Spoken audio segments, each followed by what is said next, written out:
Selamat malam Bapak Julius dan teman-teman. Hari ini saya akan mempresentasikan tentang kualitas corporate governance, ukuran perusahaan, leverage, ukuran KAP, dan pengaruhnya terhadap manajemen laba. Pertama, latar belakang penelitian. Kemajuan globalisasi dan teknologi berpengaruh terhadap dunia bisnis. Salah satu faktor pendukung keberlangsungan hidup suatu perusahaan merupakan adanya tambahan dana yang diberikan pihak luar perusahaan seperti investor dan kreditur. Laba merupakan salah satu faktor yang membuat investor memutuskan untuk berinvestasi dan sebagai salah satu indikator yang sering digunakan untuk menilai kinerja manajemen perusahaan. Hal ini menjadi salah satu faktor manajemen untuk melakukan manajemen laba untuk memaksimalkan kekayaan perusahaan. Manajemen laba secara umum merupakan upaya manajemen untuk mempengaruhi informasi dalam laporan keuangan yang tujuannya adalah keuntungan perusahaan untuk kepentingan manajemen maupun stakeholder.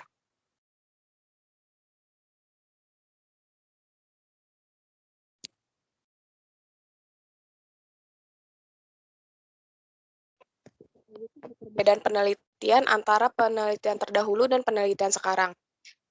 Yang pertama terdapat pada variabel. Penelitian terdahulu, variabelnya yaitu kepemilikan institusional, kepemilikan manajerial, frekuensi rapat dewan, frekuensi rapat komite, ukuran perusahaan, dan leverage. Penelitian sekarang, variabelnya kepemilikan institusional, kepemilikan manajerial, frekuensi rapat dewan, frekuensi rapat komite, ukuran perusahaan, leverage, dan ditambah dengan ukuran KAP. Untuk periode penelitian terdahulu, periodenya yaitu 2010 sampai 2014, penelitian sekarang 2017 sampai 2019. Sampelnya penelitian terdahulu dan sekarang sama-sama menggunakan perusahaan manufaktur yang terdaftar di Bursa Efek Indonesia.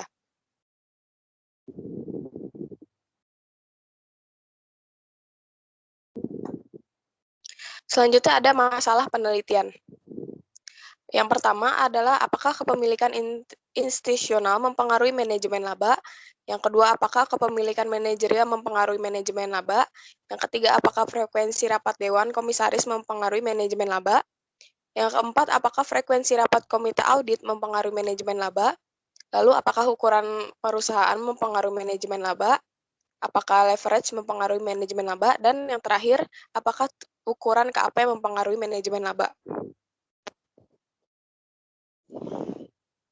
Tujuan penelitian untuk menguji pengaruh kepemilikan institusional terhadap manajemen laba, untuk menguji pengaruh kepemilikan manajerial terhadap manajemen laba, lalu untuk menguji pengaruh frekuensi rapat Dewan Komisaris terhadap manajemen laba, lalu menguji pengaruh frekuensi rapat komite audit terhadap manajemen laba, yang kelima menguji pengaruh ukuran perusahaan terhadap manajemen laba, yang keenam menguji pengaruh leverage terhadap manajemen laba, dan yang ketujuh menguji pengaruh ukuran KAP terhadap.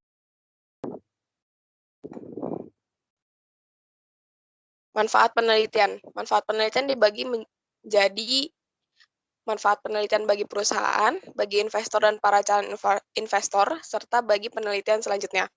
Bagi perusahaan, penelitian ini dapat menjadi sumber informasi bagi perusahaan untuk meningkatkan kualitas pelaporan keuangan perusahaan, seperti jasa auditor, pendidikan, dan independensi anggota komite dan dewan direksi.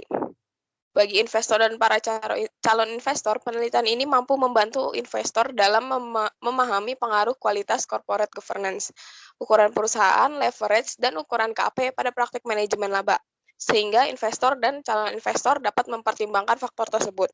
Bagi penelitian selanjutnya, penelitian ini dapat menjadi acuan. Selanjutnya adalah landasan teori. Landasan teori di sini ada agensi teori dan positive accounting teori. Agensi teori atau teori keagenan adalah dasar yang digunakan dalam manajemen perusahaan. Johnson and Mackling menjelaskan bahwa hubungan keagenan terjadi ketika satu pihak memberikan delegasi pihak lain untuk melakukan suatu pekerjaan atau melayani dan memberikan kewenangan dalam pengambilan keputusan. Dengan teori ini, investor percaya bahwa manajer dapat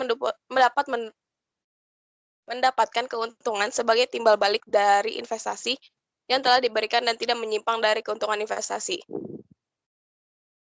Lalu Positive Accounting Theory atau teori akuntansi positif. Dirumuskan oleh Watts and Zimmerman yang menyatakan bahwa 3 hipotesis merupakan motivasi earning management. Hipotesis tersebut adalah bonus play hipotesis, to equity hipotesis, dan political cost hipotesis. Selanjutnya hasil penelitian terdahulu.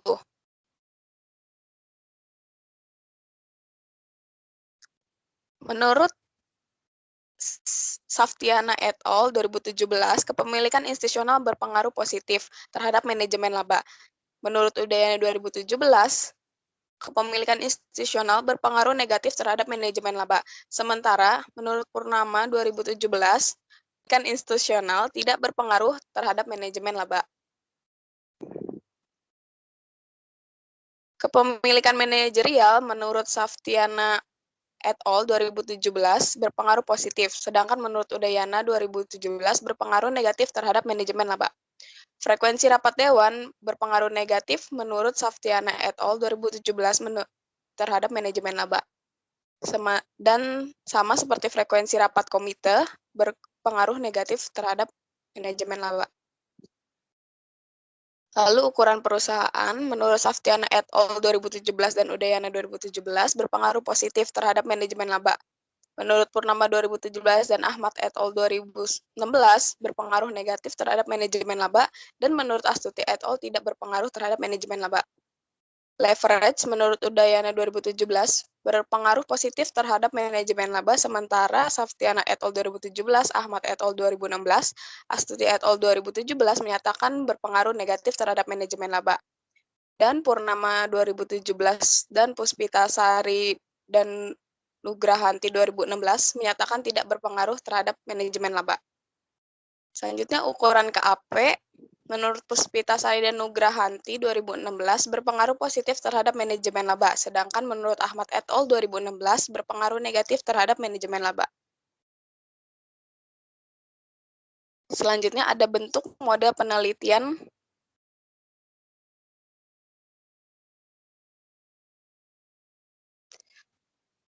pengembangan hipotesis. Hipotesis 1, kepemilikan institusional berpengaruh terhadap manajemen laba. Hipotesis 2, kepemilikan manajerial berpengaruh terhadap manajemen laba. Hipotesis 3, frekuensi rapat dewan berpengaruh terhadap manajemen laba. Hipotesis 4, frekuensi rapat komite audit berpengaruh terhadap manajemen laba. Yang kelima, ukuran perusahaan berpengaruh terhadap manajemen laba. Yang keenam, hipotesis 6, leverage berpengaruh terhadap manajemen laba. Dan yang ketujuh, ukuran KAP berpengaruh terhadap manajemen laba.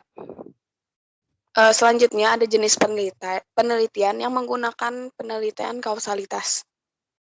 Penelitian ini digunakan untuk membuktikan hubungan antara sebab dan akibat dari beberapa variabel.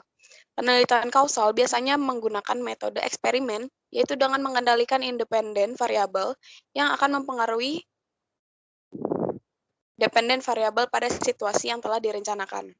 Objek penelitian ini adalah perusahaan manufaktur yang terdaftar di Bursa Efek Indonesia tahun 2017 sampai 2018. Kriteria pemilihan sampel atau menggunakan pemilihan sampel menggunakan purposive sampling dengan kriteria sebagai berikut. Pertama, perusahaan terdaftar di Bursa Efek Indonesia yang telah menerbitkan laporan tahunan. Lalu laporan keuangan yang diaudit untuk tahun 2017 sampai 2019.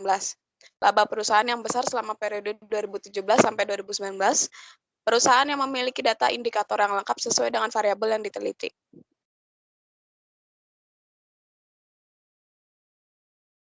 Selanjutnya definisi operasional dan pengukuran variabel. Yang pertama, variabel kepemilikan institusional dengan definisi rasio yang membandingkan jumlah saham yang dimiliki oleh pihak institusi terhadap jumlah saham yang beredar. Menurut Saftiana et al. 2017, skalanya menggunakan rasio dan pengukuran dengan INST atau rasio kepemilikan institusional dengan rumus jumlah saham yang dimiliki institusi dibagi jumlah saham yang beredar. Selanjutnya kepemilikan manajerial dinyatakan dengan perbandingan antara saham yang dimiliki oleh manajerial direksi, komisaris, dan manajer dari seluruh jumlah saham yang beredar. Dengan skala perhitungannya menggunakan rasio, dan pengukurannya menggunakan MOWN, yaitu rasio kepemilikan manajerial, dengan perhitungan jumlah saham yang dimiliki pihak manajemen dibagi jumlah saham yang beredar. Lalu selanjutnya ada variabel frekuensi rapat dewan, yang merupakan berapa kali rapat dewan diadakan dalam suatu periode. Frekuensi rapat dewan direksi diukur dengan variabel dummy.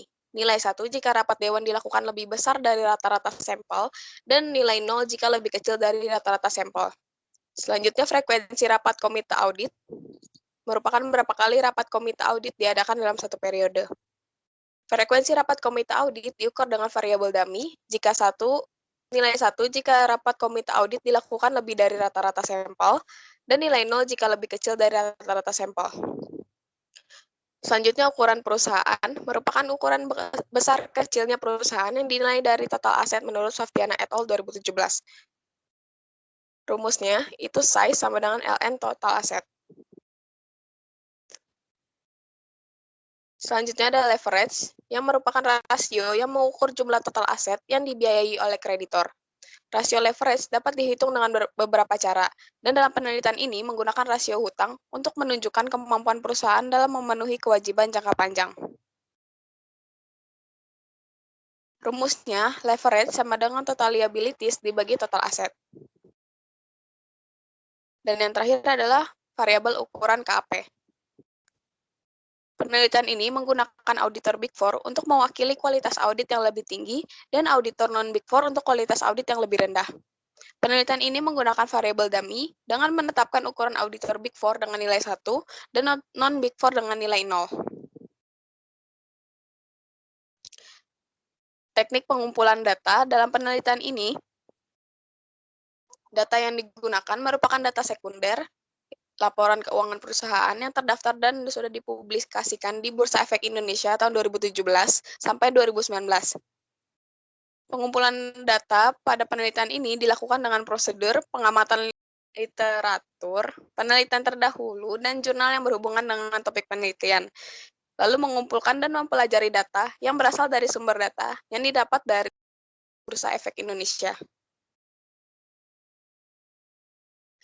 Pengujian hipotesis menggunakan regresi linear berganda dengan model persamaan sebagai berikut.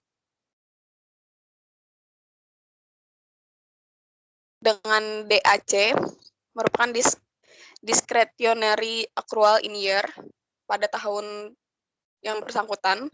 Lalu INST merupakan kepemilikan institusional, MOWN merupakan kepemilikan manajerial, board meet merupakan frekuensi rapat direksi, ACC meet merupakan frekuensi rapat komite audit, lalu size merupakan ukuran perusahaan, LEV merupakan leverage, dan BIG merupakan KAP Big Four. Untuk Big Four nilainya 1 menggunakan variabel dummy, dan untuk non-Big Four nilainya 0. Lalu E adalah error. Sekian presentasi dari saya. Terima kasih.